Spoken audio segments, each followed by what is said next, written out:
G'day, how you doing? Adam Williams here. We've got Federico Rekowski today, and it's quite funny because I can see you guys over here and I can see Federico over here, but we can't hear him or see him just yet, but we'll be with him in a moment. Hopefully you can hear me and loud and clear. My microphone seems to be on and working, so that's a bonus, isn't it? That's a bonus. Okay, couple of things before we get started. Slight change in structure I decided last night to the daily live stream. This is going to be the last full 5-day week. We're going to start paring it back a little bit. Next week we'll have 4 shows. I think it's going to be Monday, Tuesday, Thursday, Friday. The following week after that will be 3. Not exactly sure of those days yet. And then the following weeks after that will probably be 3, and we might even look to switch back to 2. Reason being is as you might understand, it's really, really difficult to keep up with 5 days a week with everything else going on, and I need to dedicate some time back to other things in my life. My family, number one, and my other jobs and tasks that I've been sort of neglecting in the last 6 or 7 weeks. But it's been amazing. I've loved every minute, and what I don't want to do is I don't want to push it 5 days a week until it becomes a real burden. Okay, I love this, and I want to do it for long term. I want to do it for long term. So we're going to bring it back to say 3 days. And I think maybe the goal will be 2 days, Tuesday, Thursday. We'll see. We'll see how we go with 3 days first of all. But maybe that might be a little bit too much as well. As I said today, Federico Rekowski, one of my favorite photographers. He is also a student of Easy Way Photography. We're going to have a chat with him. Before we do, let me just tell you a little bit about the awards that he's been winning. He hasn't been letting anyone else win too many awards. 2008, there's a list, it's a mile long. You can check it out on his website. Federico's website and Instagram is down in the description as well, so jump over there and follow him over there. You can see the full list of awards there as well. I picked out some of the best. 2018, New South Wales Emerging Photographer of the Year. That's an incredible result, incredible result. 2018 Head-On finalist. Also the Head-On Parliament House Speaker Prize winner. Okay, 2019 Photography Awards Illustrative winner. And again, Federico, New South Wales Emerging in 2019. Yep, nodding over there. Again, a double up there. One of the toughest awards to win in the New South Wales AIPP system because you go up against all the other categories. So to win that twice in a row is phenomenal. There was another one just recently, the Capture Awards Landscape winner. Overall winner of the landscape division. What an absolute legend. Let's welcome him along, Federico Rekowski. Let's come along here. Oh, hello, 1 second. I've got extra camera. Not that one. That one. G'day, mate. How you doing? Oh, hang on. I forgot to turn your microphone up. I'm always forgetting one microphone or the other. Okay, you're with us now. Great to have you here, mate. How you been? Great. Looking forward to it. Looking forward to, well, try to inspire people and, and show them what I do and why I do it. And hopefully somebody will pick up bits and pieces out of the whole thing and, help them in their journey. Absolutely, mate. Absolutely. Tell me a little bit about yourself. Just tell me a little bit about Federico. What do you do for a job, etc., etc.? All right. As you can see, I have a funny accent. I'm originally from Venezuela. Sorry, we don't have subtitles, but you might have to put up with the funny of the accent. I'm from Venezuela. I came to Australia in 2003.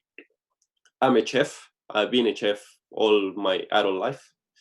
I work at the Casula Powerhouse Art Center. I'm the head chef of the restaurant at the museum, which is a great sort of in between. I get to do my cooking, which is also creative and is an outlet for creativity.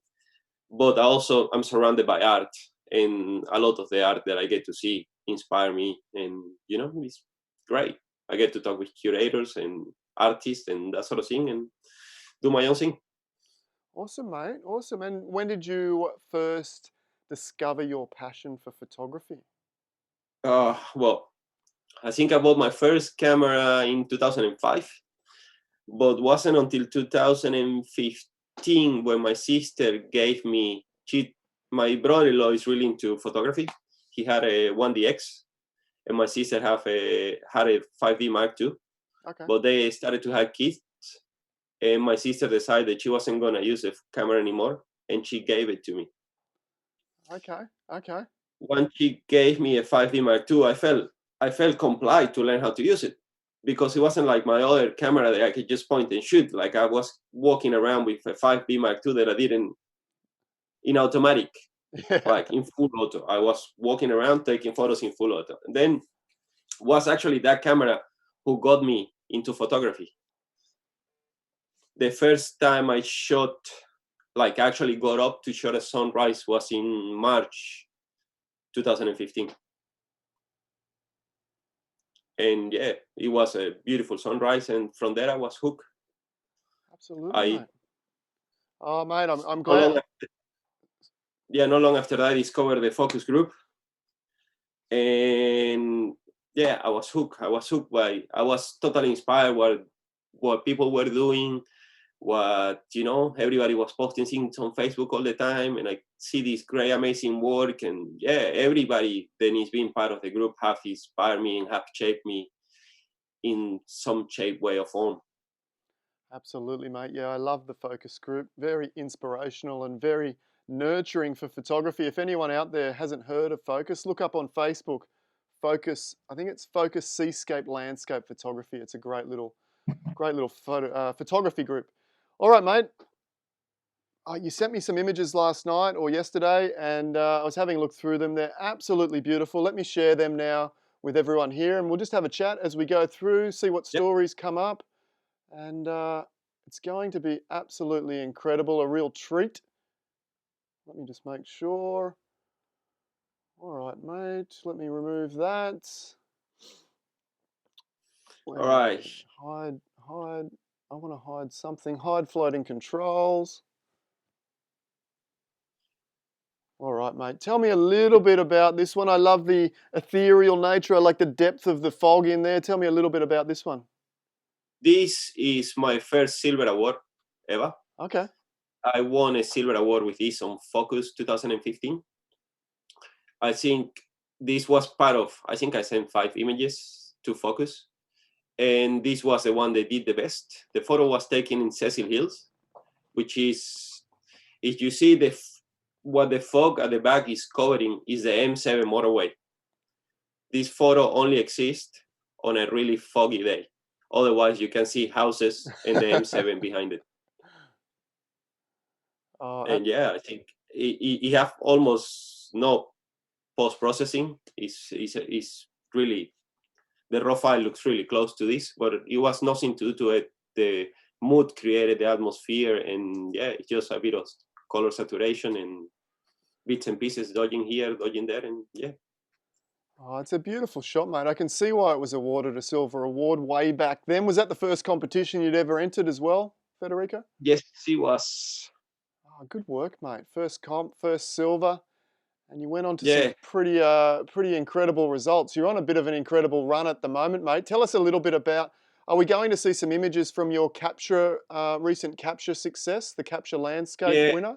At the very end, you will see a couple of the images of the portfolio that won't capture. Ah, brilliant. All right, we'll talk about that when we get there. All right, Yeah. let's flick on. Also, with this image, I got to this when I sent this photo, I got a silver, but I also got like a 68 or Yeah, some really bad mark. yeah. I tried to do this composite with my limited Photoshop skills back then, and out of one of the prizes was, I think was you, the one that judged it. The person that you actually saw they have capabilities Sure. won a course with you, Yeah. and I won that course, and that's when I met you, Yes. and then opened my Photoshop.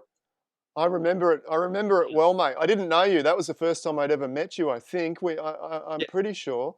And I was up on stage awarding those prizes for potential that I saw in images that didn't receive an award. And my yeah, wife still gives me a hard time. She laughs because I'm hopeless with pronouncing names. and I saw your name there, and I think I called you Federico instead of Federico. So sorry about that, mate. It's all good.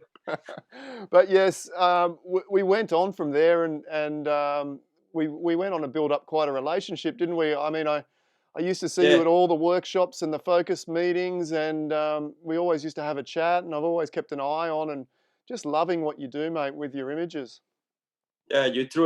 Your work truly inspired me, and you truly opened things that I could do. This is my homage to you. Oh, thank you, mate. Tell me, Yeah, this is my homage. I never, probably nobody ever seen this photo. This is one of those photos that live on my computer, okay. and I because it's really done out of one of your photos. I will never put it on a competition or anything. I don't claim ownership of this, but it's my homage to you, to your work, and it actually reminds me, Oh, thank you. admiring your work, and yeah.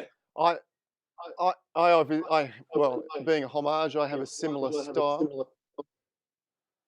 Am I getting an echo back there?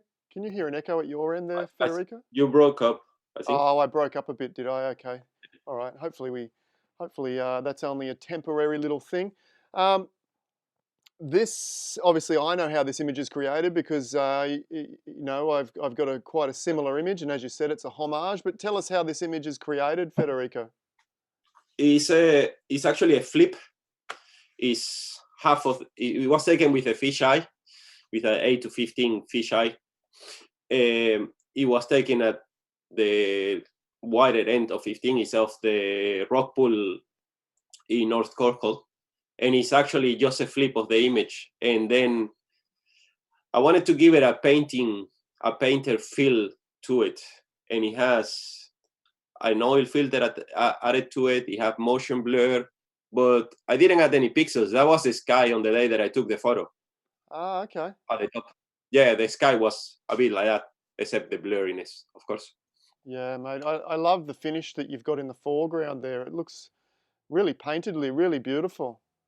Yeah, that's a oil filter in Photoshop Okay. plus a blur, I like it. And I like like the the combination of oil filter and blur. and I like you've added have you added some rain there too, have you? Yes, I did, I which is just to add rain. You can look at it online, but it's just a noise layer, Yep, blur, yeah, and a stretch. Yeah, I absolutely. really like it. I really like it. I really like this image. Yeah, absolutely, mate, absolutely. I noticed in one of your other images, which we'll come up to later, you've added some rain, but you did it in such a way in multiple directions that it looks so realistic. Although maybe it was real rain. We'll get to that in a minute. Okay, this is a raw file, isn't it, Federico? This is a raw file. This is a raw file. I chose a couple of raw files for people to see where I started and like how the file ends. Yep. This is Federation Square in Melbourne, Okay. and the finished product is This one. this. Beautiful. Is a gazillion layers attached to it. Graham Gordon. Now, a lot of people probably in here will know this sort of a style of shooting black and white, and it takes a lot of work. It does.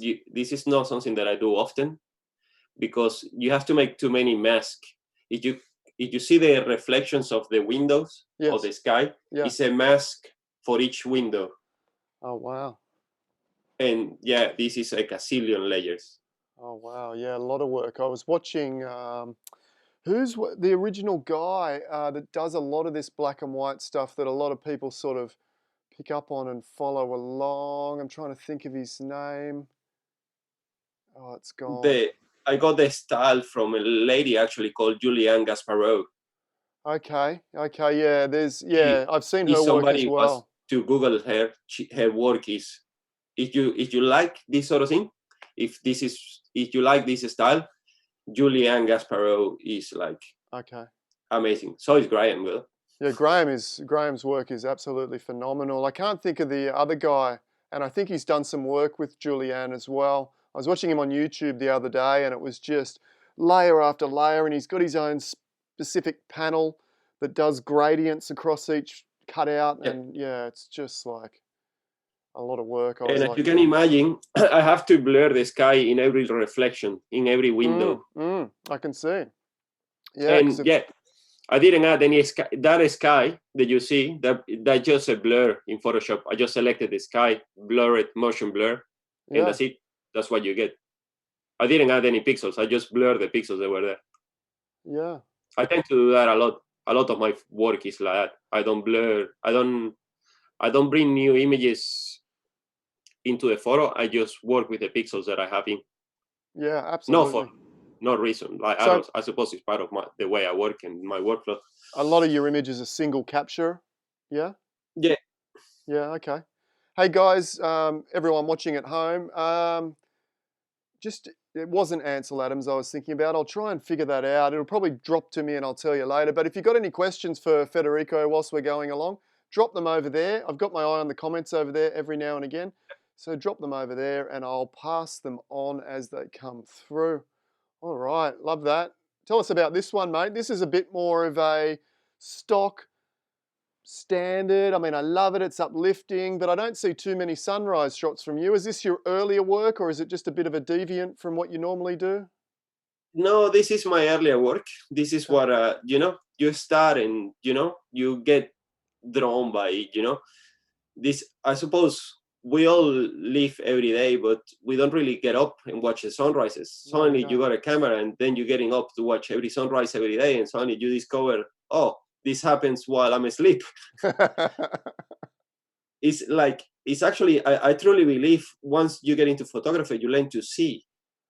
You see in a different level. You see things that, people walks around and suddenly it's this amazing sky happening. And if you look at the people around you, nobody's looking. Yes. Like, people don't look. And then, yeah, at the beginning, this was like, we all have an starting point. I was drawn by colors and I wanted to Yes. see, for me getting up and watching something like this was, oh, it was great. It was a great shot. And then I realized that this is not what I wanted to say anymore. Yeah, much similar to my journey. And I think that's interesting for anyone out there, that currently is fairly new to photography and this is what it's all about for you. That's Yeah, absolutely fine. We all love the color and a lot of people, love the color 10, 15 years later, but others like Federico or even myself, we start finding different things that we want to communicate with our photography. yeah. And we develop And in I that think journey. the developed file, yeah. Yeah. But As you can see, it's not that far away, but a lot of things change. I think even the perspective change yeah, between one and absolutely. the other. And so when would have this been taken, Federico? We talking 2014, It's 15 or something? Princess Pier in Melbourne. And what time, what time for, I mean, what year was that? Roughly. 2015, I think Okay. 2015, 2016, at So the beginning, 4 or 5 years ago. your passion's really only, you've been working in this passion of photography and developing your style and voice for maybe only 4 or 5 years. Is that correct? Yeah, that's it. Only Okay. for really 4 years, because this year I haven't shot anything, as everybody can imagine. Absolutely. Okay. Yeah, What it was, is a beautiful place. It is a beautiful place. it is an I want to incredible come back place. and do something different with this. Um, One of the questions over here, Federico, what was Julianne's full name again? Julianne Gasparot. Julianne Gasparot. Okay. If you look up Julianne Gasparot, black and white or something like that, I'm sure you'll find it. I'm sure you'll find it. There's a couple of other questions. Yeah, Sue says she sees the world differently since starting photography, much like yourself, Federico. Absolutely. Oh yeah, that's a great quote. Daryl's just grabbed that quote from you. Once you get into photography, you learn to see. I think that's a beautiful thing. Absolutely, you do. You see things that were never grab your interest before. Things like shadows and light and colors and textures, and you learn to appreciate the beauty in some of the little things too. I can text you there is her name. I texted to you, Adam, Okay, through okay. Facebook. Then you can post it. Will do, mate. I will do. Mate, this Yeah, one this is looks like Bombo Quarry. Is the this Bombo Bombo Quarry. Quarry? This was my first I won second place in Focus Seascapes. Okay. The Seascape category in 2016. This photo also was one of the commended photos in the Sony World Photo Organization, which it made a top 50 out of 380,000 photos, which is wow, beyond me. And this was my first photo. They actually sort of, I don't know, gave me validation, and I don't know. Yeah, it's And interesting. out of the query, it's a really snippet. It's a really snip. By this moment, I was trying to look for more like intimate landscapes. That was another thing that I went, I didn't care about the skies no more. I wanted something with movement. I wanted something intimate. I wanted something. Sometimes we focus on the big picture, and the actual real picture is the little tiny things. This is, to me, one of them. 100%, and I think it's just showing your journey through photography there. In the early days, something, if we jump back there, put on the widest lens that you've got and try and capture pretty much everything with an incredible sky, and then, not too much longer or later, starting to get the zoom lens in and get intimate, and there's a lot more rawness and power to this image, particularly with the shutter speed that you've chosen. What would have that been? Maybe half a second or something like that? I think it was 1/30th, I think, A 30th. of a second. Okay, so 1/30th, 40th. just enough to get that movement and feeling in the image and power. Beautiful, mate. Beautiful.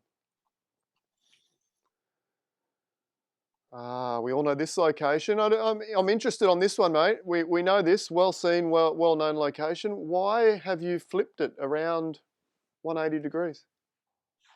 You think most of my photograph, everything goes from right to left, from left to right. Sorry, from left to right. I can't stand left. I found really hard to let something be from right to left. Okay.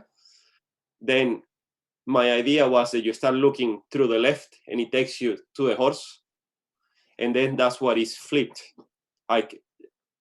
That to do that journey, I think is more appealing to your eye over the other way around. It's very interesting. I mean, I've seen a lot of shots of Horsehead Rock. This is down in Narooma, down in the south coast of New South Wales. I've seen a lot. I like the use of this pool. Must be a low tide, is it? Is this a lowish tide? You can see the raw file. As you go to the next image, I think I sent you a raw file of this. Oh, there you go. Okay, yeah. Yeah. Wow, it looks very different from the times I've been there. I don't remember having this big pool and this big sort of wall there. Maybe a lot of the shells have washed out. It was a low tide. But it is, I cropped it. I shoot with a Canon 5D SR because I like the ability of being able to crop. I think I'm one of those photographers where I'm more creative. I sort of have an idea what I want to do to the photo when I'm shooting the photo, but a lot of the creativity for me happens once I'm in front of the computer. Yes. And depending on how I'm feeling and what's happening in my life, they get the mood that they get. I suppose this was a really dark moment. It's interesting, mate. Your journey is very similar to me, and in fact, the style and the way you create images is even reminiscent of the way I feel the creative flow as well. Whereas in the field, I don't always see the best part of the image, but when I get back, in my back catalog and scanning through my images and the ability to crop in on different sections, I think that's more of a talent for myself, and sounds like more of a talent for you, is seeing the best bit of the image once you have it back on the big screen. Yeah, absolutely. And sometimes I photograph things that I don't know what I'm photographing. And then, a month, couple of weeks later, I realize that I'm going to make a photo with that. Yeah, absolutely. I do that all the time as well. Yeah, it's something like, I don't know where it comes from. I wish I could explain it. But it is something that sometimes if you're walking around and you feel like you want to photograph something, just photograph it. Just photograph it. Photographing these days is really really inexpensive. Just take a photo. You never know where that photo that you just took is gonna take you. quite instinctful. When we get to some of the later images where you've added the blur, you know, some of the images kind of start off not looking like much, and then all of a sudden they get gold awards, don't they? Yeah, Yeah, yeah, absolutely. yeah. Mike asks a question here. Federico, are you a patient style photographer who likes to sit and take in the surroundings before start shooting, or how do you play that when you come to a new location? Nowadays I am. Before I wasn't. Before I was a guy that go to the beach and started photographing everything from every angle and every possible way to trying to find a composition that actually worked without paying much attention to it. Yes. These days I actually, because I don't care that much about the color in the sky, or I don't care about, you know, the classical photo anymore. I actually sit and look. I actually look.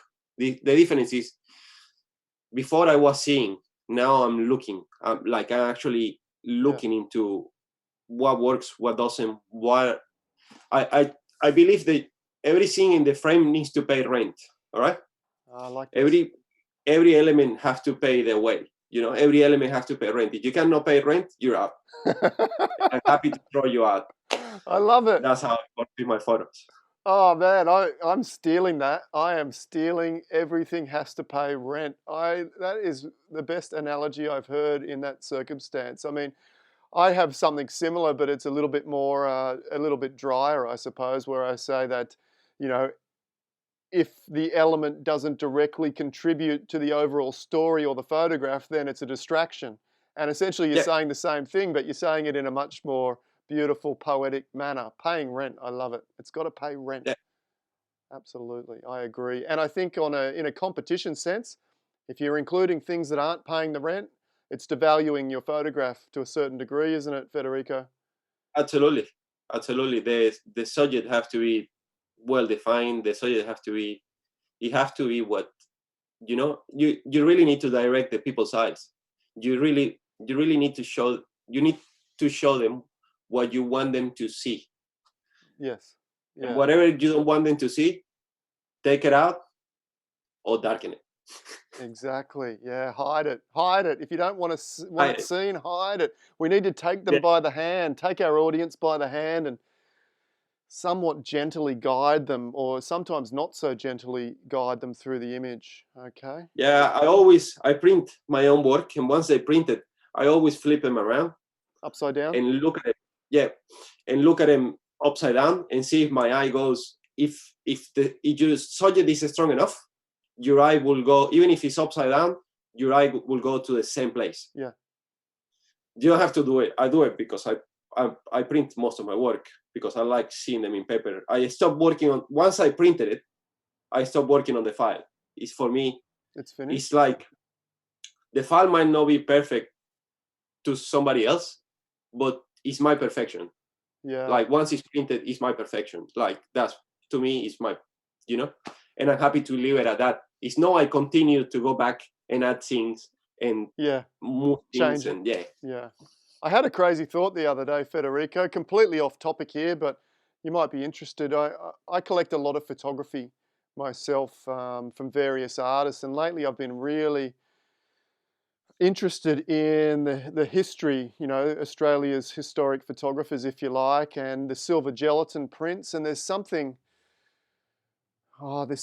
finite, there's something really valuable that they can't be reproduced again, you know, that every single one is a one-off. And I was wondering, you know, digital photography, and we have this ability to create and finish a print and then just keep hitting the print button.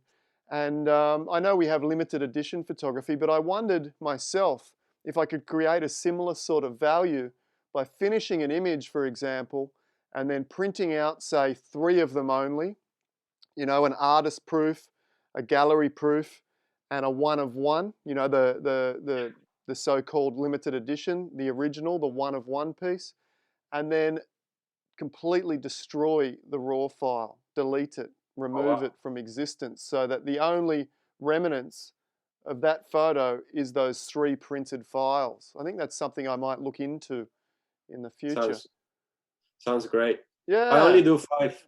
I only print 5 photos out of my work. I keep 2 APs, 2 artist proof, Yep. and I only print 5. Okay. Once It's a photo here coming up that I cannot print any more of them. I sold the 5 of them, and yeah, they're gone. Wow.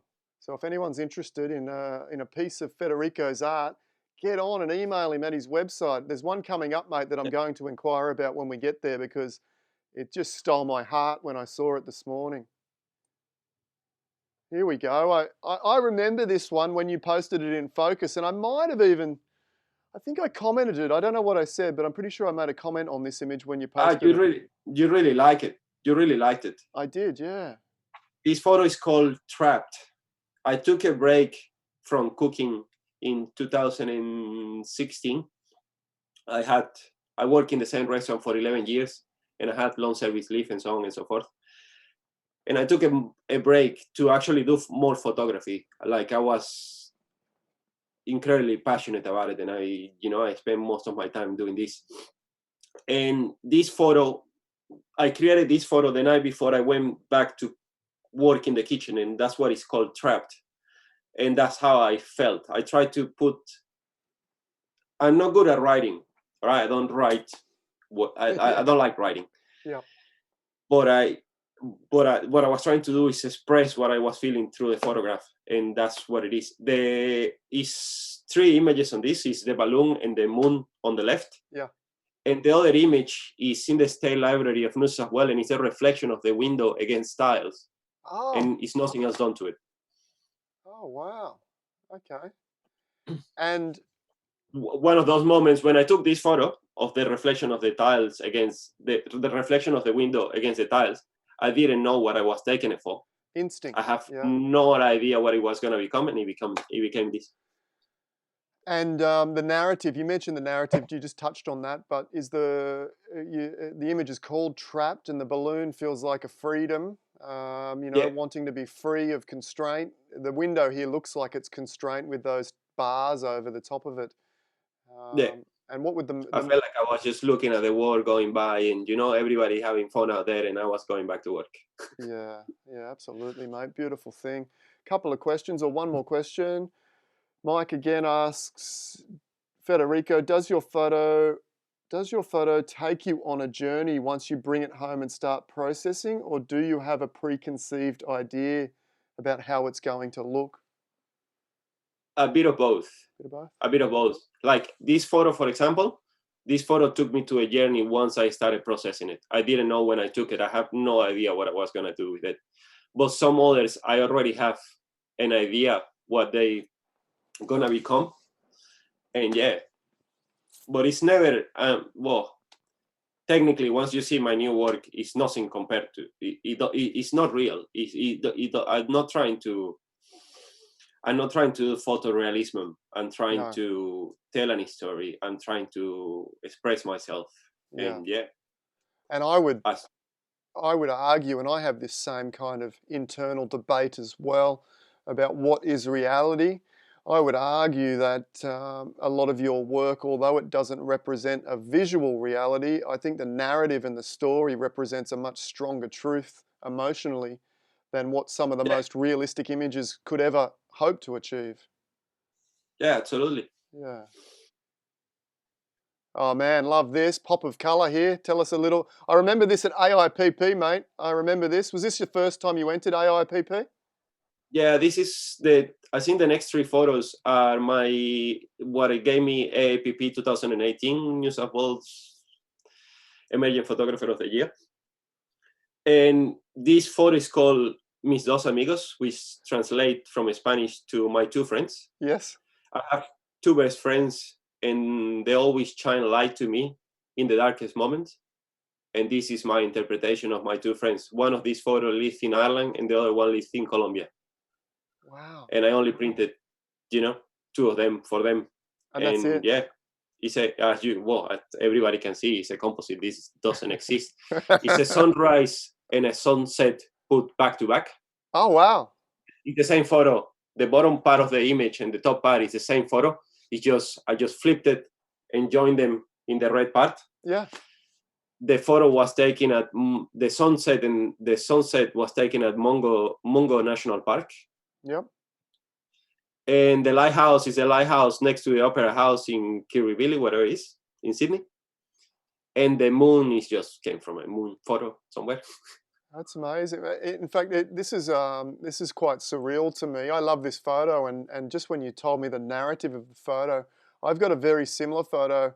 Well, it's not similar at all, to be honest, but the composition is similar. I have a similar one of a boab. It's not even on my website anymore because it was back probably 10, 12 years ago, but there's a single boab sitting in the center of the frame on my particular image, and then there's a full moon sort of off and over its shoulder.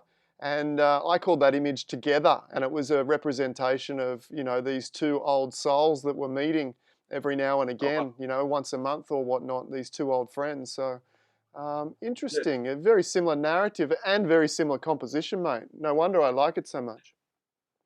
yeah, it's called, I think, silver with distinction. Okay. Yeah, I can see why. It's absolutely beautiful. And all that little texture, I'm not sure if you guys can see the little bit of texture at home there. All that little texture must look just absolutely beautiful when it's printed out, mate. yeah, and I printed it on aquarelle, which also added extra texture. Okay. Aquarelle, Canson aquarelle, for whoever don't know what Canson aquarelle is it's a paper they have a lot of. It's probably one of the most textured papers out there. It have a lot of texture. It's really heavy. It's probably 330 GSM, and it's almost like a car box type of feel on your hand, but it's beautiful. Once you find the right photo for the paper, it just pays off. Yeah, I'm with you on that. In fact, I've got a love affair with an Ilford paper, which is probably the most heavy textured paper that Ilford have, and I'm printing that body of work, my shadow on it at the moment, Federico, and my shadow doesn't have much texture, much like this image here, but the paper behind it really gives it this lift.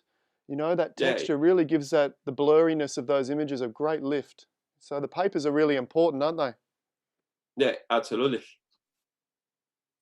absolutely. Yeah, absolutely. Paper like is a it is. This is another. This is an interesting image. It's called Mom's Advice. Yeah. I took this. This is not blurred in Photoshop. This is taken on a rainy day. It was raining behind the windshield of my car, and as the water dropped down, it moved the image. Oh, That wow. makes sense. Yeah, it does. And that's how this photo is produced. The actual raw file. I wish I put this raw file through. The actual raw file looks exactly like it, except Get out of the town. That's colors have incredible. been punched in. But the raw file is you're looking at the raw file, really. Wow. It's absolutely gorgeous, mate. Absolutely beautiful. Yeah, and it was just down the road. I was just getting in my car, and I saw this mom walking with this little girl, and they were just talking, and I could see that sort of thing happening through my windshield to the windscreen of my car. And I just grabbed my camera, I had the camera with me, and I just took a photo, and then I developed it into this. I really like it. Yeah, beautiful. Federico, just a quick question here. What do you print? You're printing at home. If so, which printer are you using? An Epson P800. Yeah, mate, I got one of those myself. Beautiful printer. Yes, beautiful printer. This looks This familiar. is from Mongo National Park. This is called Silver and 87, I think he did. Yeah. It is a composite. The sky was dropped in, the birds at the back were dropped in, and the foreground is what it is what it was. Yes. And these three photos gave me a APP Emerging Photographer of the Year in that Ah, year. these three. Okay, what a diverse group of images, mate. Really diverse. Yeah. And I think that's the reason why they gave me that, because the diversity of the work, Yeah, I I think can that see that. had an influence in, because Emerging Photographer of the Year, they choose that into a closed room. It's like PPY, Yeah. and they debate and they look at what you submitted as a portfolio type of thing. Yeah, they look at them all together, don't they, against the other Yeah, portfolios. Absolutely. Absolutely beautiful, mate. Absolutely gorgeous. Oh, here we go. this is the photograph they won head on. Ah, He won okay. the speaker prize, which I never would have thought that a politician would have chose this, because was chose by the Speaker of the House, Yeah. and it's called The Portrait of My Shadow. If you look at the bottom right, there is my shadow. Yeah. Just here, Federico, One, is it? yeah, that's it. That's me. And it's taken at the Paolonia plantation in Richmond. Yeah, And on you've a laid a sunrise with a focus group. oh, okay. And you've laid a texture over the top as well, have you? It's the same photo. I just duplicated the layer, I brought it down, Gotcha. and I lowered the opacity. The branches at the top are the same branches that are reflected on the trees. Really interesting. And And the little house at the very end came from Tasmania to Richmond. okay. And speaking of paying rent, what does the little house offer at the end of this dark tunnel? Is it like a place of safety and solace, or That's it. okay? That's it. That's the place. Without the house, it was just too dark. It was no way out, and it was just, But this is like, yeah, a place to go, a place where you can, like a safe haven type of thing. You know what I mean? You go back Yeah. and you safe back again. Yeah. Absolutely beautiful, mate. Wow. I'm going to ask you about blur in a minute, but we'll get through some of these blurry ones first before we touch on your use of blur. And tell This us, is go ahead. this image is called the boats of Kirribilli.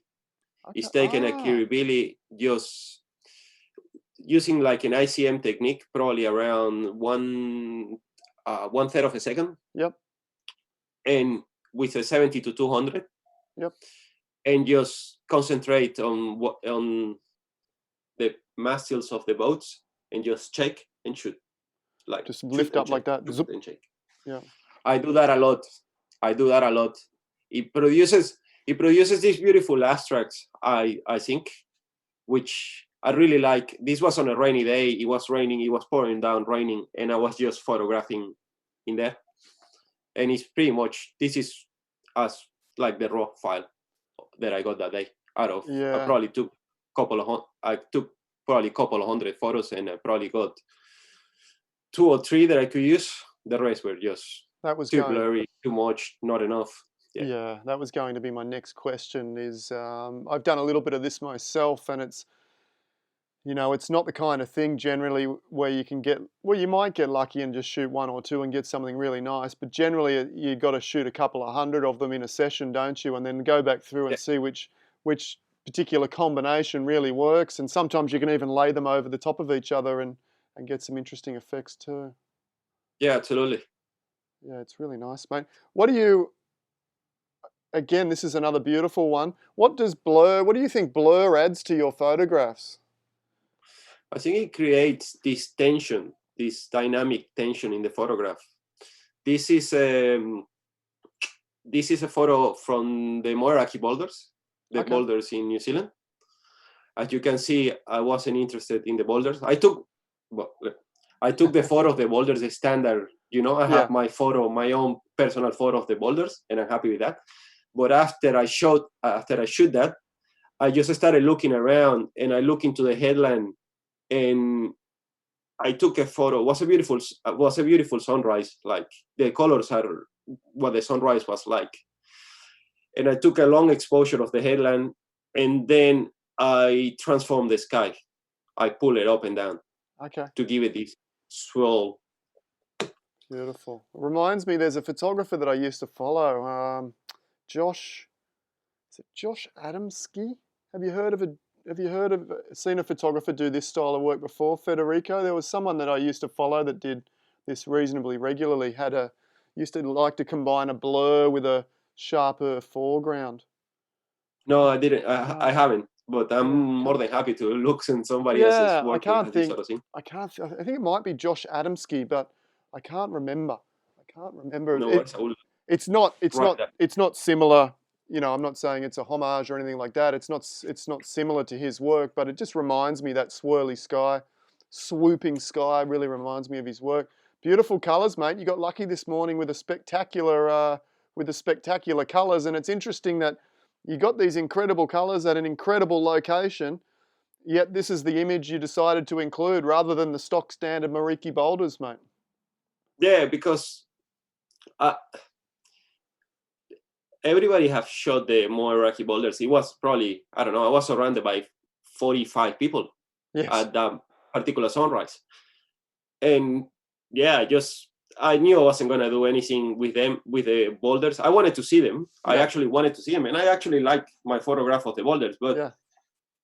I think this is more me, if that makes sense. Oh, 100%, mate. I feel the same. Although a lot of my portfolio, I generally, you know, I've got a lot of those really iconic compositions, I suppose, and then I try and infuse it with some of my own personality back in Photoshop, I guess. Yeah, absolutely. Mate, this one is probably one of the most recognizable, and for me, really made me pay attention to what you were doing. Was this another one that got gold at some level at AIPP? It got a silver distinction in APP, got the gold award in focus. This photo won a lot of things. I can see The why. story behind this photo is I have twin sisters. Okay. All right. And this photo is called twins because it reminds me of my twin sisters. All right. Yes. They're alike, but they're not perfectly the same.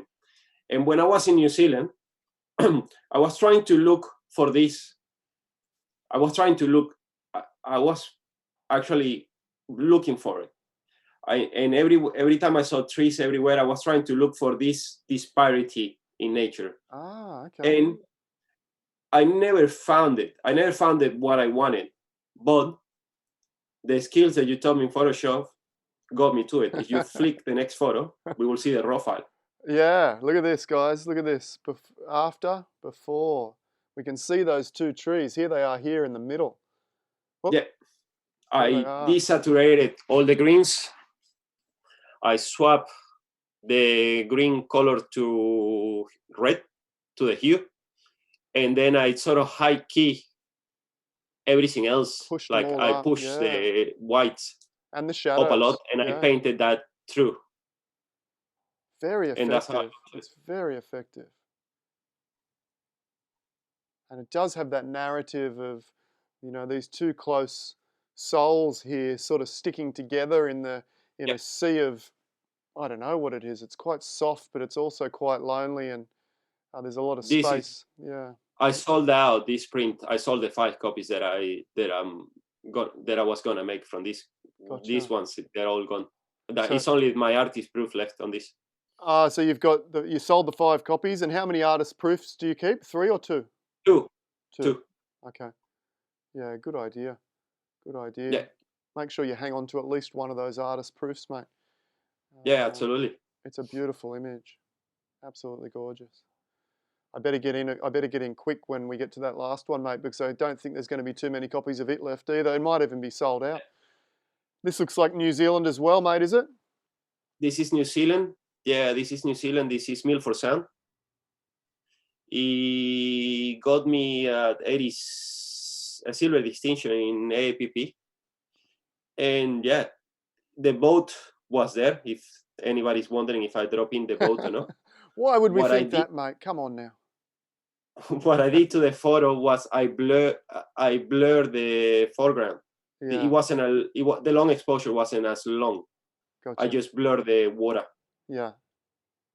Yeah. What But do you yeah. What do you think the It's a boat? beautiful photograph. What do Really you- peaceful.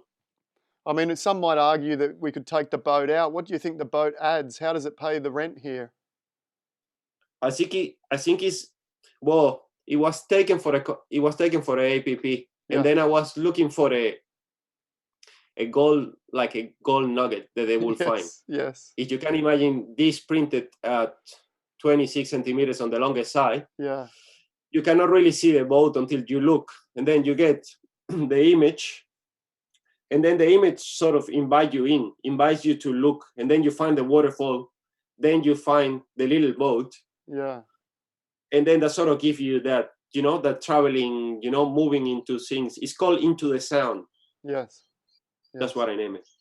I think from a composition point of view, I think it adds tremendous scale, And I also like the balance this image has. You've got the light on one side balanced by the dark, bigger rock on the other side.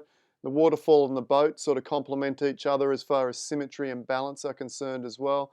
And you've got this incredible Peter, sense of depth as well, don't you? With the contrast starting really strong at the front of the frame and moving right back to that beautiful light in the background. yeah, Really, really nice. Peter Eastway argued this one to take it to a silver distinction, and Jackie Rankin bashed it. Jackie didn't like it at all. She's from New Zealand. She said I didn't portray the emotions of Milford Sound as she sees it and so on and so forth. And she went into a rant. But, I do. you know, I want to talk about what it feels like to have someone like Peter Eastway talk about one of your images, but I think there's an image coming up yeah, that got argued up to gold, isn't there? So tell me about that one when we get there. I will. Okay, I love this series, mate. Absolutely This phenomenal. is this series is called City of Sorrows. It's I keep adding photos to the series. It's around 7 or 8 at the moment. Okay. It's my way of it's my interpretation of anxiety, depression, and yeah, my dad committed suicide 5 years ago. 4 years, Yeah, so no, sorry sorry, about that, mate. 4 years ago. Yeah, And this body of work is it's like an homage to my dad and trying to. I don't suffer from depression or anxiety. I'm normally a happy person, okay. but it's my way of trying to understand what he went through and what that did to him and how the disease sort of killed him slowly type of thing. And yeah, this piece is called Solitude. Yeah, mate, it's absolutely beautiful. We spoke about this earlier, and thanks for sharing. It's such a hard, must have been such a hard time for you, mate. And Yeah, it's such a yeah. powerful body of work you've created. It's And I think the difference is it comes from within. Like I think this is what to make I truly believe to make, I might be wrong, but I truly believe that to make powerful work, it have to come from within. It have to come from inside. You have to actually feel it. You don't, like, man, in this photograph, lines are not straight, is blown highlights, is blocked shadows, is all sorts of technical defects that you might find if you're actually criticizing technically the photograph. But it's not about that. It's about what, when you see it, what does it evoke? Does yeah, it make you think about something? Doesn't, And yeah, like I'm now into a point where I don't really care if it's wrong or right. And it's not. It's when you produce work. It's your work. Nobody have the right to say to you, "Well, Adam, I don't think you should be doing this." It's your work. agree. You have the right to produce any work you want and be as creative or as technical as you possibly want. Absolutely, mate. It's very touching. It's beautiful. It really speaks to me on so many levels. I can see, all sorts of different emotions within this frame. Even, senses of, I don't know, maybe confusion. Through the blurriness and the lonely figure in the center there seems to be looking out into the distance. They're contemplating or whatnot. Yeah. So or asking questions or tell This, me. I know this is it's Marketplace in Sydney too. okay. Yeah. Mate, it's phenomenal. I love this series a lot, and it comes from a really, really powerful place emotionally for yourself. And Yeah, I think that's why it communicates on such a strong, strong level. Tell me, if you don't mind, tell me a little bit about how photography, you know, how photography, I suppose, maybe helped you in that really tough period. yeah. When my dad committed suicide, my wife was pregnant. She was about to give birth. He committed suicide a week before my daughter, 6 days before my daughter was born, my first daughter. Wow. And once that happened, I had to choose. My dad was in Venezuela. and to go there it takes, I don't know, 36 hours flying, and I was never gonna make it from the funeral anyway, and it was a possibility that I was gonna miss my first child birth. Then I chose to stay here in Australia, and this what photography really did to me is I deal with my sorrow, with my sadness through photography. And yeah, my dad also loved photography. He loved photography a lot, and yeah, this is my way to sort of reconnecting with him. And yeah, my homage to him.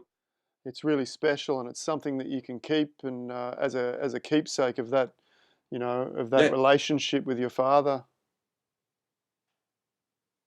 Yeah, absolutely stunning, mate. Is this from the same series as well? Yeah, this photo it was on the critique that you did a couple of days ago or a week ago, whatever it was. It was. That's right. This was, yeah, it's called Particles. Okay. And it's my interpretation of how we lose ourselves in the cities and how the city sort of absorbs us. You have a lot of noise, and the noise is added intentionally to create that, I don't know, what I see as particles of, of life going away from people because, you get trapped in cities and things like that.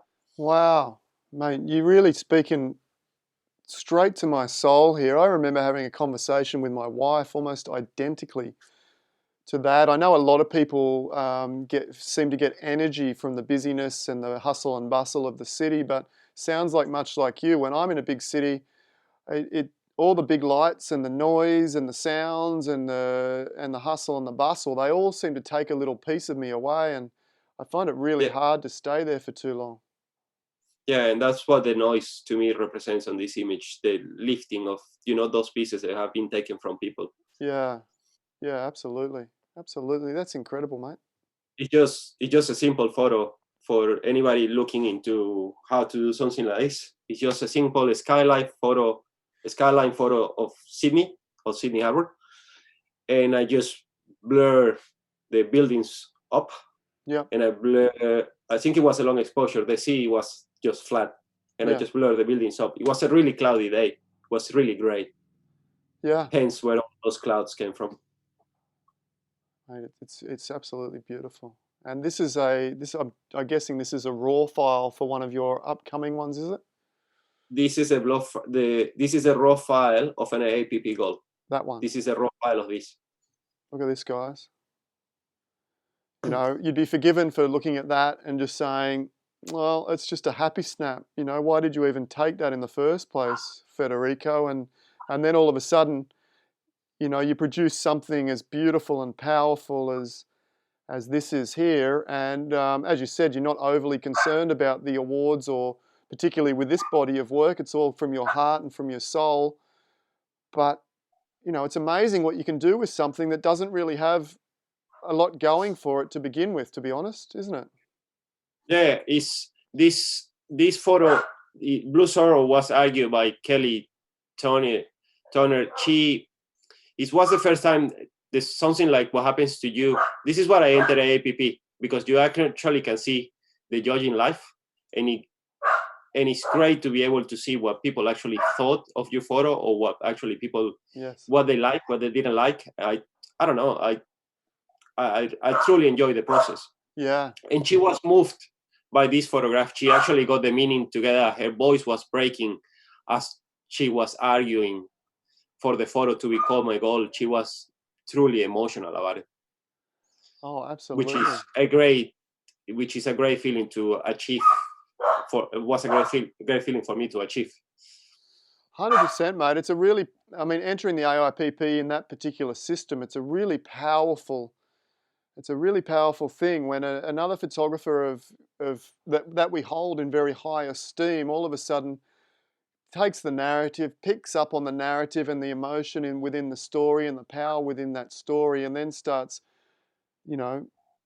this incredible conversation to the rest of the judges about what they feel and what they see within this particular image. And I know myself, it's happened to me a couple of times at AIPP, and I put a lot of heart and soul in my images, you know, much like you do yourself, and it brings me to tears. Like I can't when that starts happening, it's just such an incredible feeling that I often just lose myself and break down for a moment there, generally through joy and relief that, you know, what I'm doing is affecting or is communicating so powerfully. How does that feel to you when someone starts talking about your images in that way? It is incredible. I think you produce art to try to evoke emotions in people and try to transmit the emotion that you had when you were doing this into somebody else. And when that happens, it's absolutely incredible. It's the same. I'm shaking, and I was Yeah. shaking. I couldn't believe that she actually got it. And then this photo went and won APA, the illustrative category. And I never thought I would win the illustrative category in APA. I still actually don't know how that even happened, because Sue Helen Cook had a photo which she is like remarkable. Yes. Pamela Paulin was one of the finalists, and it was somebody else. Like, they were all photographers that I totally and truly admire, and my photo won. Oh, it's amazing, mate. And it's you know, your dad must have been so proud looking down on you, you know, producing this Absolutely. series, and it's a conversation to him in many ways, and to have it awarded and have those feelings is just such a beautiful thing, mate. Yeah. Absolutely. Another one from that same series here, mate. For the next series, this is it's called Walking Down. It's called Memory Lane, Yeah. and it's about walking down into a memory lane, not to realize what I have lost, but just to realize how lucky I was to have it. Yeah. Yeah. And it's this is part of my new work. This is part of my new work. The photograph was taken in Barcelona, Okay. in Spain, and it's a single image. It's a little breast cancer symbol. I don't know how big I can are see you it. guys Yeah. seeing this. Yeah. It's a little breast cancer symbol. It's a little lady at the very back. They were there on the original photograph. Yeah. So was a guy walking down. Yeah, I like the way that you've left in a little bit of detail here to help the story. You've got these beautiful leading lines and that incredible blur, you know, seeming to have those particles sort of breaking up at the top, and then you've got a little bit of clarity with the gentleman walking away, and then the breast cancer symbol and the little lady hiding in the shadows right down in the Yeah, background there really makes you wonder and ask questions about the story and what might be going on. yeah, it's sort of what we were saying. You cannot take them away, just hide them. Probably that's what blur does on my photograph. Is the easiest way for me to hide things. I Yeah? just blur it. I tell you what I love about Blur, and I'm not sure if you've noticed this as well, but I feel like Blur can help our audiences connect with our imagery because, you know, if we give them a really high resolution, you know, lots of pixel detail of something like a rainforest, for example, with all the little leaves and twigs and tree and light and all that kind of thing, then at the end of the day, most people are going to see a rainforest. You know, they're going to see a Yeah, forest. They're not going to see anything else. But as soon as you take a city like this and you blur out the buildings and, you know, you blur everything out and you darken it down, all of a sudden the audience's imagination is given a license to go and fill in the blanks and create a different yeah, story, you know. So all of a sudden you give your audience much more freedom to explore and create a narrative that maybe suits them emotionally. yeah. Um, Absolutely. Also, simplifies the composition. it does. It When everything does. is blurred, it totally simplifies the composition. I've been using a lens baby. Have you looked into using a lens baby or anything like that to blur the photograph a little bit more in camera? No, but since I saw that you were doing that, and now in the market for one of those. Yeah, they're great. They're good fun, and they're only Yeah, about $100 or $150, and they're a bit of fun. They I see you use a lot of sort of motion blur vertically, either by yeah, panning or in Photoshop, and the Lens Baby can add, you know, an extra dynamic by adding potential motion blur horizontally, but then you can still pan vertically, which creates The sort of Oh, compound, beautiful. yeah, compound I blur will thing. definitely give it a go. Yeah, yeah, have a play. I think you really love it. Oh, mate, I love this one. Absolutely This love this is, one. well, I don't know how this one is gonna go down. This photo is called "Killed by Your Own," Okay, and it's in my interpretation of the Catholic Church destroying itself by abusing the power against kids. sure, absolutely. And Powerful then subject. the Virgin is at the top, and then you got these pointy spikes going to what is her, and yeah, it's a bit challenging, It you is. know. It's controversial and challenging, and I think as Yeah, artists, I think we have every right, and I think it's our, to some degree, it is our duty to bring up and challenge people with our art and our perception of the world and whatnot, and ask these questions. You just put that out there, and as a conversation point. You're not necessarily suggesting over the top this or that is the case, or pointing fingers or blaming. You're just bringing up the subject and presenting it yeah, in such a way that creates a conversation. And I think that's, as artists, that's almost our duty. Would you agree with that? absolutely, absolutely. As I think, you know, sometimes things need to be said. Yeah, they do. Sometimes they do, mate. And funnily Yeah, enough, in my everyday life, as as socially, if you like, or everyday Adam Williams, I don't stand up for much. I pretty much hide in the shadows and sit in the background, and pretty quiet, pretty invisible, if you like. But then with my photography, I find this incredible empowerment to say whatever I want and stir the pot and create images much like this that are a little bit controversial, but things that I believe in that maybe I wouldn't necessarily bring up in general conversation. Is yeah. that anything like yourself, mate, or do you bring it up in general conversation too? Oh, no, I think the South American in me is happy to, Put it happy out to there. talk and happy to get into an argument. Good on you, mate. Good on you. I love it. And Yeah, I think, yeah, absolutely, we should create images based on, what affects us emotionally, what we're passionate about. yeah, absolutely. This is the This, one. This is the one where I think you've added the rain in, mate, but you've done it in such a yeah, brilliant way with a multi-dimensional that it just looks I mean, this is sublime. The finish on this is absolutely sublime, mate. Well done. yeah, it's called darkness within the key. All right, it's photo taken in circle and key. You can see the two fairies in the bottom. It was taken at sunrise with the light just hitting the buildings, and well, process in Photoshop and in neat collection. Yeah, Yeah, I think analog effects yeah, gave it that tonality to it. And yeah, then I added the rain, which is 3 layers of noise. You can I just look at it online how to add. yeah. I just I just follow the same. If you Google how to add rain Photoshop, I follow the first one. But yeah, the trick is you do a layer with the noise and the blur, and then you do another one at a different angle of the blur, and then you do another one shorter and a different angle, and it actually makes it look It real. does. I love it.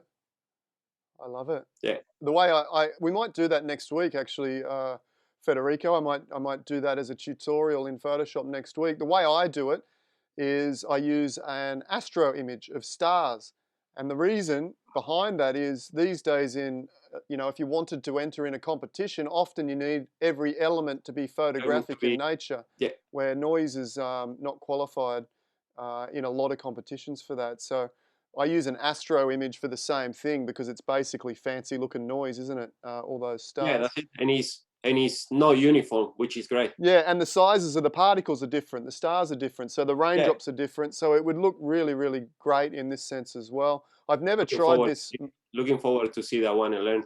I've never tried this multi-dimensional though. We'll do this. We'll do this next week. We'll try this, guys. We'll do rain, and we'll do it in three different directions, like the Federico technique here. I love the light behind here, mate. It's just drawing me in. The luminosity in the center of this image. I love the color tone, and I'm seeing you're using a bit more of this color tone where you use these olive green undertones in Yeah, the shadows and a little bit of golden in the highlights, which is really, really attractive. I love it. yeah, I found that combination really, really nice. But you also need red for the whole scene to work. It's like one of those Yes, triax things with the color wheels. yes. You need three colors that are apart in the Okay. color wheel. Then blue is here, then yellow is here. Then you go to something like in the boats in the bottom Yes. is red. A little Is bit is a here bit of too. red and orange. Yeah, A that's little bit it. here. It's a bit of red and oranges that are far away in the color wheel, and that triad gives it that. Yeah, I mean, I've been red's a funny one. I experiment with red and green and that gold, or red and blue and gold as well. And it can be really, really difficult to get that red to work, but when it does, it really sings, doesn't it? Yeah, it Yeah, really does. absolutely. I love that, mate. The finish on that must look incredible printed. Have you printed that already? Yes, I printed that. I actually entered that into AAPP. I think I scored an 88, whatever Oh it was wow, last yeah, year. deserves it, mate. Absolutely gorgeous. Yeah, Paul Holland liked it. Yeah, He gave it an 89. he's a good judge. I can see why. Good on Paul. And this is pretty new, this one, is it not? This is pretty new. Yeah, it's called The Unknown. And I just took this photo as I was walking by, and this girl was just looking into the mosque. It's taken at the Grand Mosque in Abu Dhabi. And when I said, I actually took it thinking in AAPP that I was going to put it into a travel category, Hmm. but I couldn't left it as it was. To enter a photo in AAPP travel, you cannot change anything. Sure. I don't think you can even use a clone tool to remove anything. Like the photo have to be as it was, type of thing. And as it was, I liked it, but it wasn't me. Yeah. Then I just made it my own. Yeah.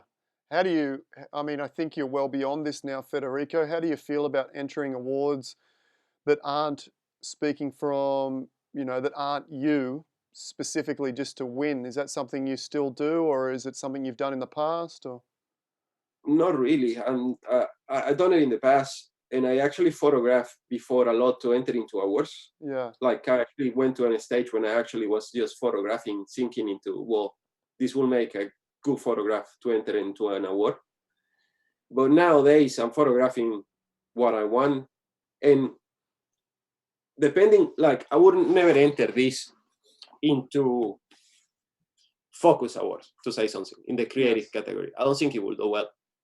It's not landscapey enough. It's not, yeah, you know what I mean? I don't I do. think it's something that will appeal to those judges.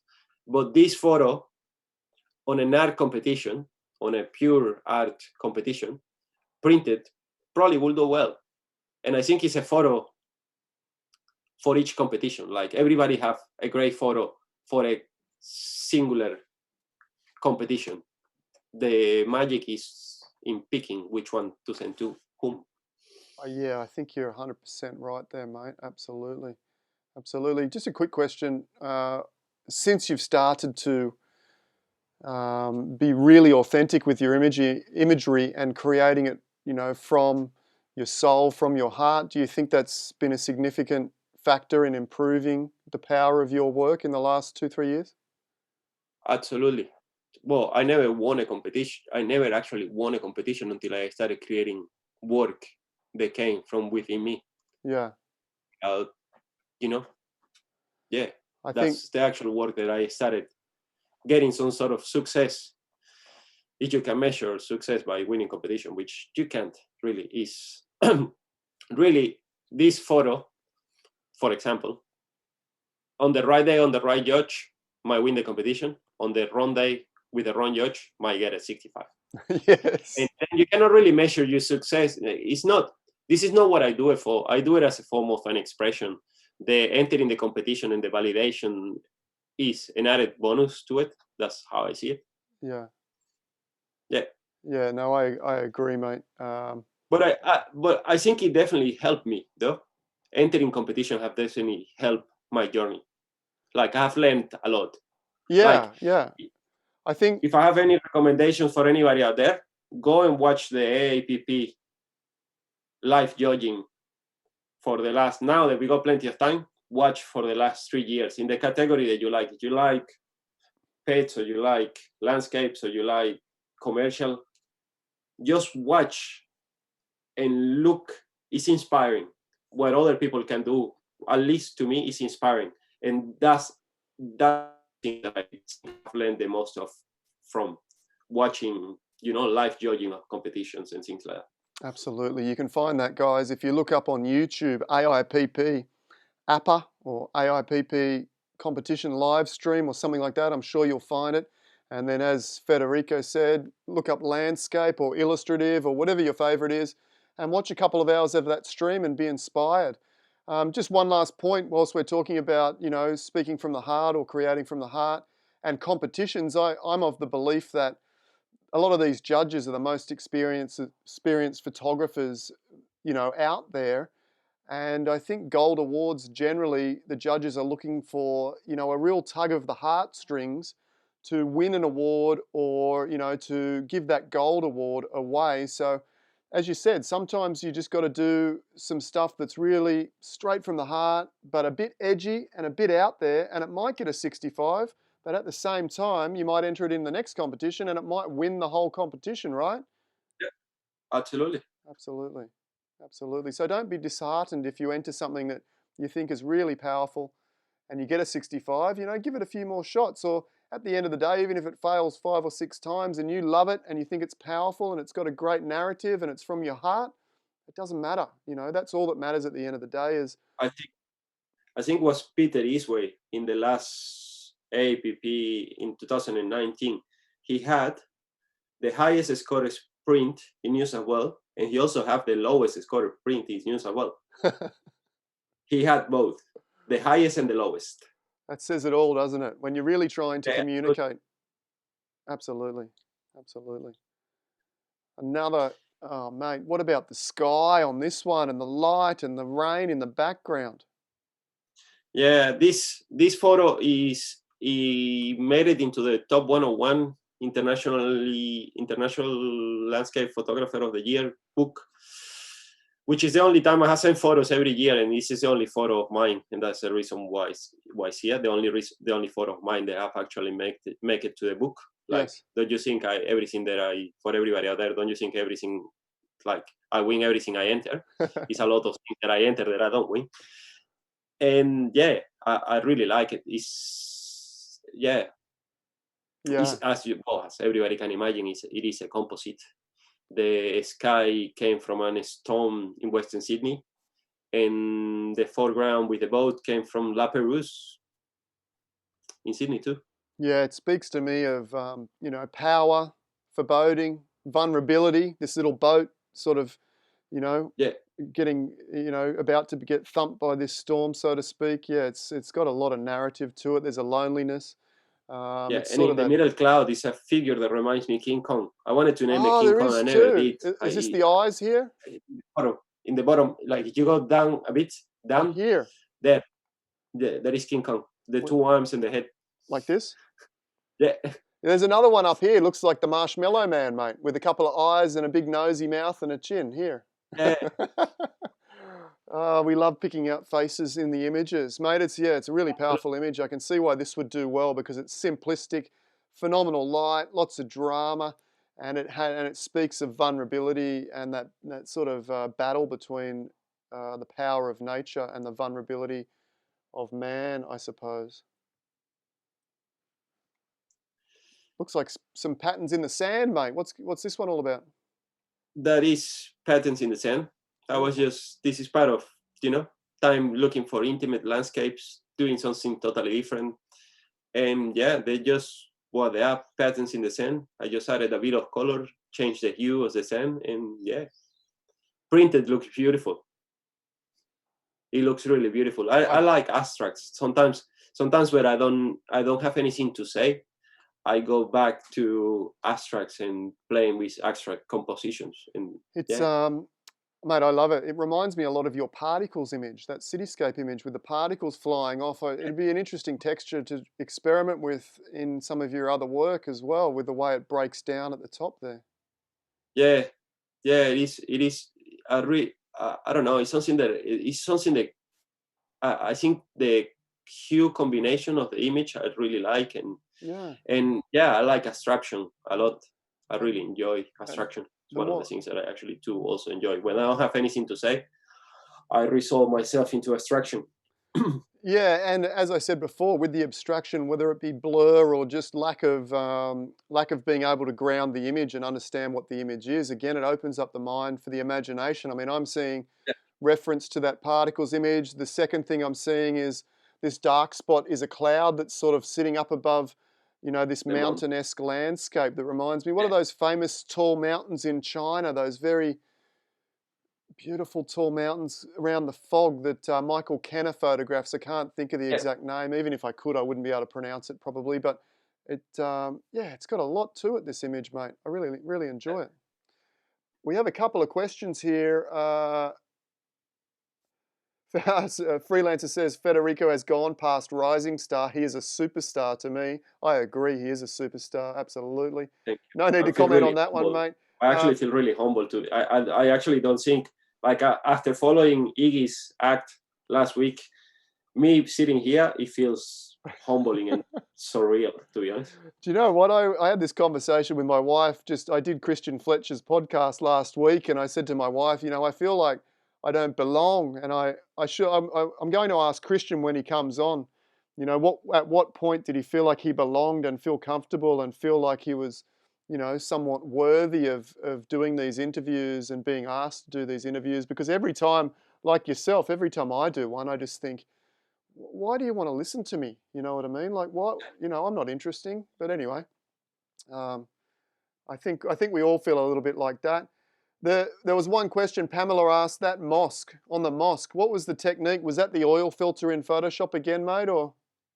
Yes, in a combination with blurs, oil filter, yeah, a Okay. lot of that. Oh, I like this. This this is my homage. Ansel Aran have a photo called Moonrise over Hernandez. Yes, know it well. This is Moonrise over Mongo. Okay, This is my homage of, yeah, it's beautiful. to Ansel Aran. And I really like black and whites. A lot of my work lately is being. I found color sometimes to be a distraction. I and I do a lot Yeah. of black and white, and I have an infrared. I converted a Canon 6D into infrared, and I shoot a fair bit of infrared. A lot of my black and white work these days are infrared. Yeah. Yeah, and this is, yeah, Yeah, keep doing what you're doing, mate. It's absolutely this is beautiful. a photo that I really like. The moon was there, was just smaller and a bit higher. Okay, so you got out the longer lens and shot it a little bit underexposed and then dropped it in there? No, actually, just cut it and transform it and bring Okay. it down, Oh, beautiful.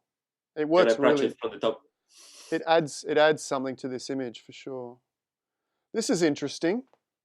This is. I went to the Guggenheim in Bilbao. All right, I took my photo from the front with the building, then it's incredible, and then I went inside and I found all these geometrical patterns, which I really enjoy. And is this one and the next one, they're part of my new work, and it's just Oh about that. These man. abstractions. They're single image.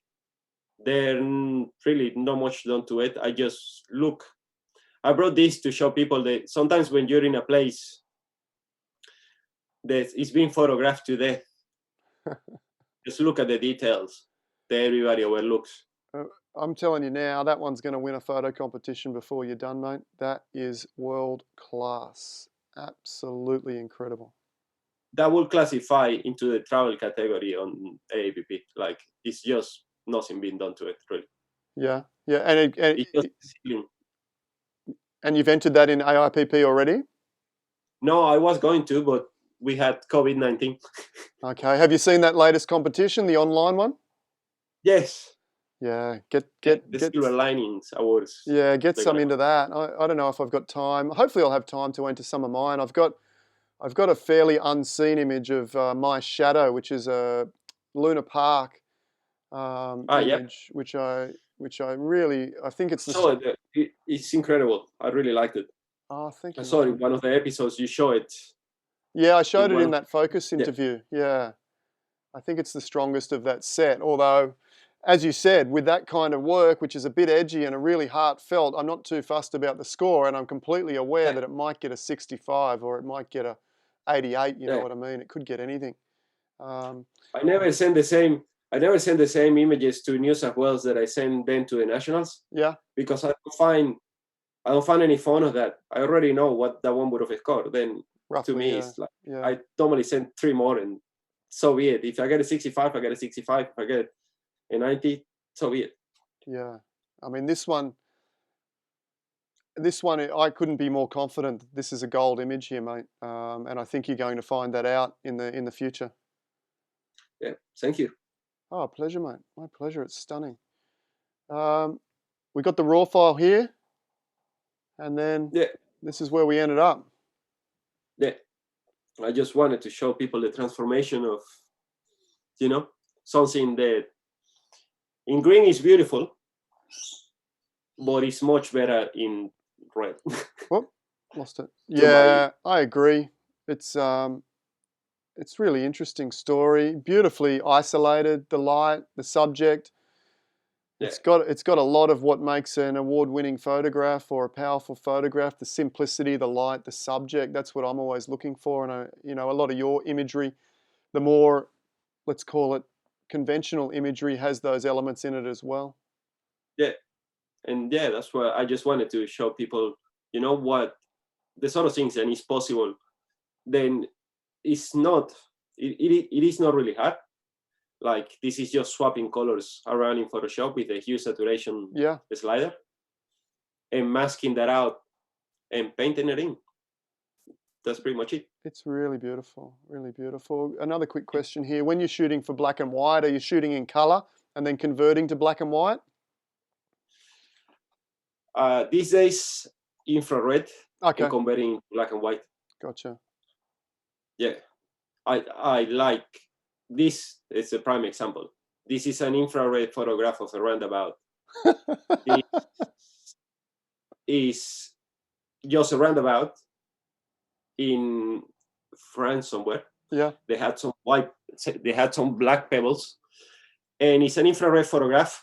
Is actually with this one I did a double exposure in camera. yeah. I pan up for the first image, then I put the camera in subtraction mode. Then Oh, it subtract whatever is dark, whatever is brighted on the second exposure, and I put a piece of cardboard in front of the lens, and I flipped it sideways, and then the second exposure came in the bottom. get out of town, mate. Get out of town. What an incredible technique. How did you think or come up with that? Just playing. Just playing, just by shaking and moving. A lot of the times I shake and move and cover part of the lens to see what happens. So tell us quickly again, because I'm sure a lot of people are going to want to try this. Just roughly run through that again. You set the camera up It's how? a double exposure, like most Yeah, modern cameras, you can do double exposure and you can choose how many exposures you want. sure. I chose two. The first photo I took up and down Yeah, fairly rapidly. And the second one, I covered half the lens. If you imagine the lens is here, yeah, I covered half of it and I swept it sideways yeah. on the tripod to get a straight line in the middle.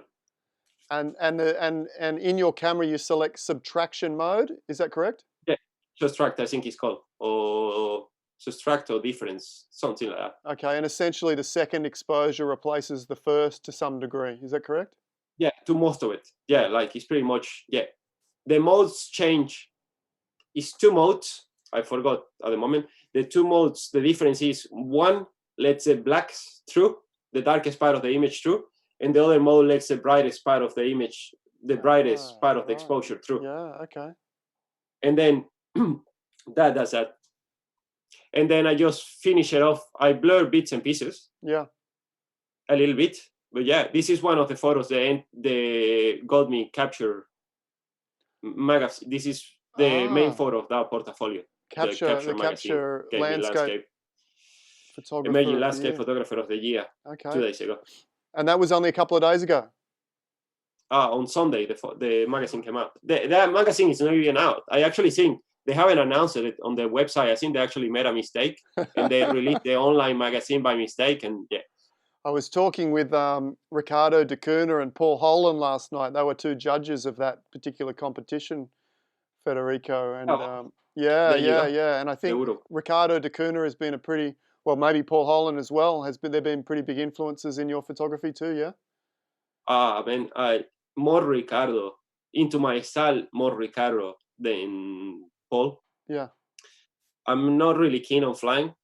Yeah. Then Paul's style doesn't really suit me. Yes, yes, understandable. But Ricardo speaks in every, oh man, his photos speak to me in every way, shape, or form. Yeah, don't know what. Like it's this, his tonality, the amount of emotion transmitted to the photos, to me, like they sing like nothing else. Ricardo photos, to me, they sing. Yeah, I think he's one of the strongest visual narrators, if that's a word, in the world. Incredible. He's incredible. He's incredible. The photo is one of his photographs that I truly loved, and it's this lady like laying forward against the tree on a mountain. Oh man, this to me is like, yeah, I know the one. It's an iconic image. There's that one which I think it speaks to me really powerfully as well. And I love the color tone that Ricardo uses, a real signature palette of colors. And there's that other one with there's a man with a briefcase standing on the edge of, I think it might be Iguazu Falls or something or other, contemplating. Really powerful stuff. Yeah, I love his work. Yeah, me too. Mate, this one, Impact Punch. It's got the lot. What are we looking at? This is it's taken in San Sebastian in Spain. It's an infrared photograph. That's why the trees are white. It looks amazing. The photo exists half, like 3/4 of it. The point on the right is a flip from the point on the left. Ah, right, I can see. Yeah. Oh, good job in camouflaging it. Yeah, this section and this section. Yeah, in there is that's exactly where the island joins the headland. Ah. Well, the other part of the island actually exists. Yeah, it makes it really, really powerful then when you isolate it as a standalone island, doesn't it? Yeah, absolutely. Yeah, well done, mate. Oh, we're getting to the end. I think there's only a couple to go. I love this. And in actual fact, in your own way, like it's very, very dramatic and the color palette is all your own, but it does kind of remind me of something Ricardo da Cunha, would do in actual fact. There you go. You take influence, even without Absolutely. knowing. Even like, I'm not trying to replicate nobody's work, but you, after seeing so much work and you admire people, it's impossible for you to actually, don't take bits and pieces out of, Absolutely. or even an inspiration as like a subconscious inspiration out of some of his work. Yeah, could be. Absolutely. Oh yeah, just slightly, just in the composition more so than anything else, I suppose. And I think for me, I grew up or started out in photography really trying to emulate the work of Ken Duncan and whatnot. And I think the danger can be if your circle of influence, let's call it, if your circle of influence is too small and say, for example, you only ever admired and only ever looked at the work of Ricardo da Cunha, then you're in danger of maybe emulating that too closely. But I think with yourself, you've got this incredibly large circle of photographers that inspire you and influence you. And we all take little pieces of every little thing. We put it in a big pot and stir it up. And what comes out is our own work. Isn't that right? Absolutely. Yeah, I think so. This is incredibly dramatic, mate. Was this the Dolomites? The Dolomites. Yeah, this is the Dolomites. Like if you think about the place is incredible. You got these rugged peaks with so much mood and so much, like raw emotion. And under this is like green, beautiful hills. They look like they came out of, what's the name of that movie where they sing? The Sound of Music. The Sound of Music. Like this is like the dark side of The Sound of Music.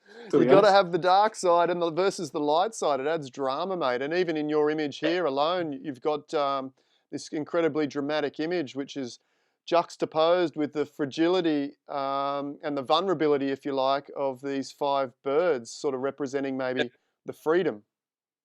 Yep. Beautiful. Absolutely spectacular, mate. Ah, and this is the one that I have just, I don't know now, mate. I've fallen in love with about 6 of your images, so I'm going to have to try and figure out which one. But this one is just absolutely spectacular. Where's this taken? This is taken in the Dolomites. Okay. Not long after I took that one, looking down into the fog. Oh. And it's pretty much a straight photo. I just play I play a lot with the hue and the saturation to get, I wanted this combination between this yellow, greenish, and this bluish sort of cast. Yeah. And it took a long time to get the color right. Yeah, I think and you a lot nailed of the time I had to stand up and go away and come back. And when I looked at it again, I was thinking, no, I went too far. You look crazy. It's really hard. I found that really hard when you just want to adjust the color a bit, just a tiny bit, but you have a specific color in your head. Yeah. Like your eyes get saturated really quick. And then when you come back and look at it, you go and get a cup of tea, come back, and it's like, what I've been thinking. I just wasted 2 hours of my life. But it's a process that gets you there in the end, isn't it? And I think, look, this image has an incredible composition. It has an incredible drama through the fog and the light. But for me, the color palette just sets it off. I think you nailed it. I love the blue greens in the shadows and the golden light in the fog there. Just phenomenal. Absolutely beautiful. I think that's the that's the end of the images there.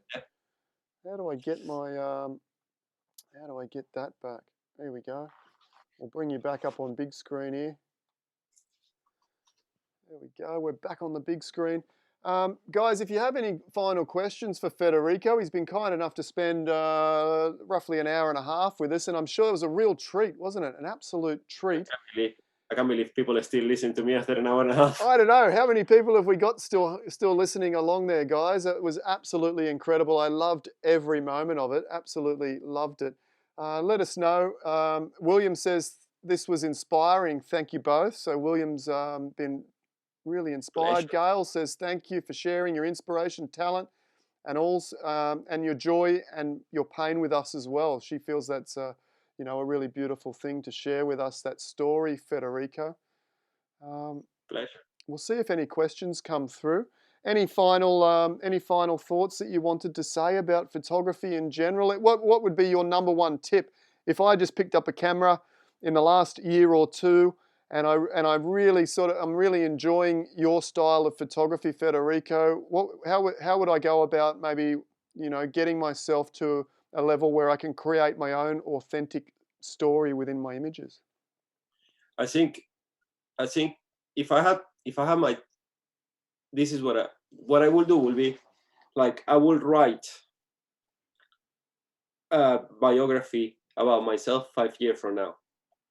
Right? What do you want to be in 5 years from now? What do you want your photography? Just based in photography. Yeah. Just what do you want your photography to be 5 years from now? Write it into a biography and just separate the steps that it will take you to get there. Probably your biggest step, if you wanna tell any story, is to learn Photoshop. Yeah. Like, it's no story. Your story is not out there in the world ready for you to be photographed. You have to actually create it. It's not, you know what I mean? That doesn't exist. It's not an image like Adam Williams walking into the dark, moody scene with that doesn't exist. It exists in your head, and it's staying true. If that's what you want to do, go for it. And if you just want to, I don't know, be technical and I have a lot of respect for people like, say, Micah Boyton. Like, Micah takes incredible photos, and she barely uses Photoshop. Yes. She doesn't composite anything into her photos, and I love her work, and I have the utmost respect for her work. And it's a lot of people like that. It's really stay true to what you like. Yes. I think my advice is just be yourself, stay true to what you want to do, and decide what you want to achieve. You want to tell stories, you want to tell your own story, or you just want to be photorealistic and try to go to the most beautiful places in the world and take the most beautiful photograph in the world. And I have the utmost respect for that. Yeah. It's whatever because you both. Absolutely. There's not one that's better than the other. And in actual fact, myself and yourself, we're telling, rather similar stories in some respects with some of our images. But then, the likes of Ken Duncan and Mika Boynton, they're telling their own version of a story as well, aren't they? Good. Yeah, absolutely. It's all about, I think for me, if I could go back to when I first picked up a camera, which was roughly 2004, 2005 when I started getting serious. And I probably wouldn't change too much, but I would just maybe whisper, some little advice that it's all about, finding out who you are and trying to tell a version of that story through your photography, really, for me anyway. Yeah. Even people like Matt Palmer, like you look at Matt's work, Matt is, he managed to tell a story without compositing or without, but it's his style. Yeah, we all find a way. We all find a way. Yeah. Someone just asked, there's two questions here. We'll go on those and then we'll wrap it up. One asked, and it's zipped up. I can't see who asked that question, but they asked, just tell us a little bit more information about how your blur technique might come about from, say, capture through to the finish. So capture, then maybe doing a little bit of touch up in Photoshop, etc., etc. All right, what I do is I take an stray image, f11, ISO 100, spot on, beautifully chopped through the teeth. I have, chop gear. Puff, take my image. After that, I start blurring. Okay. I lower my thing 1/30 of a second, depends what length. I normally go 1/3 of the focal length. If I have a 70 to 200, I'm probably sitting at a 30th of a second. Yeah. Something that you cannot really hold and get a straight photo from. Then shake, I shoot and shake, then I choke and pano that way. Sometimes I do double exposures, depends how much time and how I'm feeling. And once I have all that in Photoshop, I pick and choose. Sometimes all the blurriness, I cannot use any of it for anything. I just delete all that. Yeah. And then I use the blurring filter in Photoshop, motion blur in Photoshop, and I just blur to my heart's content. Yeah. Okay. Oh, I think that makes a lot of sense. I normally blur. In most of my blurs, I always blur horizontally and then vertically. I never.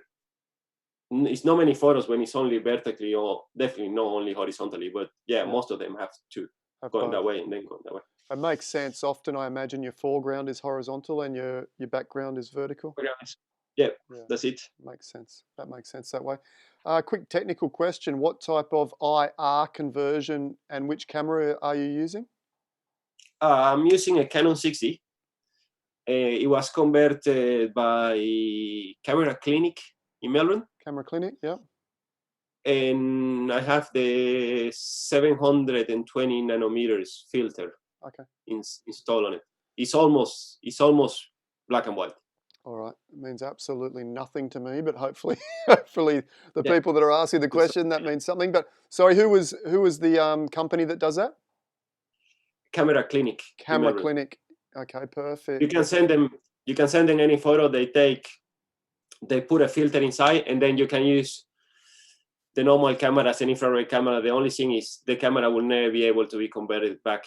Gotcha. Into that, and then you learn to use the dehaze slider in Photoshop. Okay. Once you have an infrared photo converted into black and white, when you hit that dehaze slider, the whole magic happens. Oh, really? It crunches those black. Yeah, like it's pretty much raw file, dehaze, beautiful. Oh, wow. Can you use a normal camera and put a filter on the front, on the front of the lens?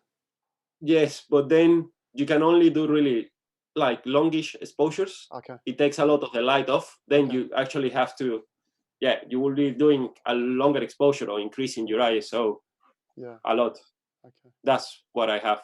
Yeah, a converted camera totally. Then I can do, you know, infrared at 1/500th of a second or 1/400th of a second, whatever. Makes sense, Show mate. you. Makes sense. Yeah.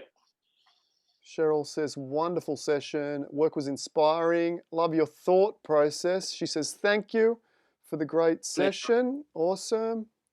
Malin says, don't want this to end. Keep on going.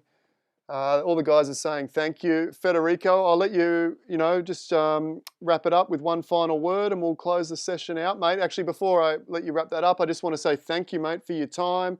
Thank you for your inspiration. Thank you for your honesty and your openness in sharing your stories behind your images. And I loved every second of it, mate, and I'll be in touch. I definitely need a piece of your work within my collection of Australian photography for sure. Pleasure. Thank you, mate. I I'll leave it with want you. to say thanks to everybody that sitting here for an hour and a half and hear me waffling with this funny accent. And yeah, I hope you guys find your journey. I have nothing but great things to say about photography. It have bring me a lot of joy and a lot of, I don't know. It got my voice out of me, a Yeah. voice that I didn't know.